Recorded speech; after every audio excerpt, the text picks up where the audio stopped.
அன்பர்களே, சிவராத்திரி வரை உள்ளது. அதனாலே 12 நாட்களும் நாம் ஜோதிர்லிங்க யாத்திரை மேற்கொள்ளுகிறோம். இன்று ஜோதிர்லிங்க தலங்களிலே முதலாவது தலமாக ராமேஸ்வரம் ஸ்ரீ ராமநாத சுவாமி திருக்கோவிலுக்கு செல்கிறோம். ஜோதிர்லிங்க தலங்கள் 12. இவற்றிற்கு பலஞ்சூழியாக யாத்திரை மேற்கொண்டால் ராமேஸ்வரமே முதல் தலம். இறுதியாக உள்ளது ஸ்ரீசைலம். ஸ்ரீசைல தரிசனம் முடித்து மீண்டும் ராமேஸ்வர தரிசனம் செய்துதான் யாத்திரையை நிறைவு செய்ய வேண்டும். ராமருக்கு முன்பே ராவணன் சிவலிங்க பிரதிஷ்டை செய்து வழிபட்ட தலம் ராமேஸ்வரம். அது கந்தமாதனேஸ்வரர் என சன்னதி உள்ளது. ராவணவதம் முடிந்து ராமர் அயோத்தி திரும்புகையில் ஸ்ரீராமர், சீதை, லக்ஷ்மணர் மற்றும் வானர வீரருடன் ராமேஸ்வரம் வந்தார். அங்கு அகத்தியர் சிவபக்தனாகிய ராவணனை கொன்ற பாபம் விலக இங்கு சிவலிங்க பிரதிஷ்டை செய்து வழிபடுமாறு கூறிட ஸ்ரீராமர் அனுமனை காசியிலிருந்து லிங்கம் கொண்டு வருமாறு அனுப்பினார். அவர் வருவதற்கு முன்பே முகூர்த்தம் நெருங்கிட சீதை மணலால் ஒரு லிங்கம் எழுப்பிட அதனையே ஸ்ரீராமர் பிரதிஷ்டை செய்து வழிபட சிவபெருமான் ஸ்ரீ ராமநாதர் என பெயர் பெற்றார். தாமதமாக 2 லிங்கங்களோடு வந்த அனுமன் சினம் கொள்ள ராமர் அவரது சினத்தை ஆற்றி ஒன்றை விஸ்வநாதர் என பெயரிட்டு பிரதிஷ்டை செய்தார். மற்றொன்றை ஆஞ்சநேயர் தம் ஆத்ம பூஜைக்கு வைத்துக் கொண்டார். சிவபெருமான் ஜோதி வடிவில் ஸ்ரீ ராமநாதராக தோன்றியதால் ஜோதிர்லிங்கம் ஆயிற்று. உடனே அகத்தியர், வீடணன், நளன், நீலன் போன்றோரும் சிவலிங்கங்களை பிரதிஷ்டை செய்தார்கள். ராமநாதர் மாவட்டத்தில் தனித்தீவாக அமைந்துள்ளது. கடற்கரை அக்னி தீர்த்தமாகும். இதில் நீராடி கோவிலுக்கு வெளியே உள்ள 22 தீர்த்தங்களிலும் கோவிலின் உள்ளே உள்ள 22 தீர்த்தங்களிலும் நீராடி ஸ்ரீ ராமநாதரை வழிபட வேண்டும். சதுர்தாம்களில் ராமேஸ்வரமும் ஒன்று.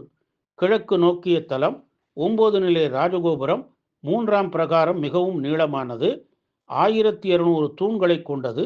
சுவாமி அம்மன் கருவறையும் முதல் பிரகாரத்தையும் இலங்கை மன்னன் பராக்கிரம பாகு என்பவர் கட்டினார். அம்பாள் ஸ்ரீ பர்வதவர்தினி சுதை திருமேனி. ஆதிசங்கரர் பிரதிஷ்டை செய்த ஸ்ரீ சக்கரம் இங்கு உள்ளது. விசேஷ நாட்களிலும் நவராத்திரி நாட்களிலும் இது பூஜிக்கப்படுகிறது. மாதவர் சன்னதிகள். இது சேது மாதவ சன்னதி உள்ள தலம். சக்தி பீடங்களிலே இது சேது பீடம். பிரதான வாயில் முகப்பில் சேதுபதி மண்டபம். அனுப்பு மண்டப வாயிலில் ஆஞ்சநேயர் விஸ்வரூபத்துடன் உள்ளார்.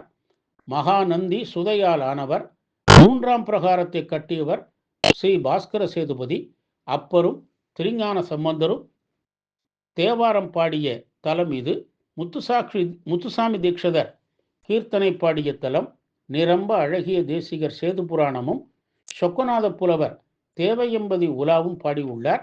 விஸ்வநாதர், விசாலாட்சி, பள்ளிகொண்ட பெருமாள், சந்தான கணபதி, மகாகணபதி, சுப்பிரமணியர் சபாபதி, ஆஞ்சநேயர், மகாலட்சுமி, உப்பினாலாகிய வஜ்ரேஸ்வரர், மனோன்மணி, மேலை கோபுர வாயிலில் முருகன் போன்ற பல சன்னதிகள் இங்கே முக்கியமானவை.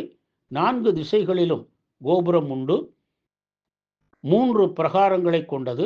தமிழ் புத்தாண்டு, வைகாசி வசந்த விழா, ஆனி ராமலிங்க பிரதிஷ்டை விழா, ஆடி 18 நாள் திருவிழா திருக்கல்யாண விழா, ஆவணி விநாயக சதுர்த்தி, புரட்டாசி நவராத்திரி, ஐப்பசி அன்னாபிஷேகம், திருக்கார்த்திகை, திருவாதிரை அனும ஜெயந்தி, தைப்பொங்கல், மகாசிவராத்திரி 12 நாள் விழா, ஸ்ரீராமநவமி, ஆடி அமாவாசை, தை அமாவாசை, மகாலய அமாவாசை, தைப்பூசம், பிரதோஷம், கந்தசஷ்டி விழா போன்றவை இங்கு விழா நாட்கள்.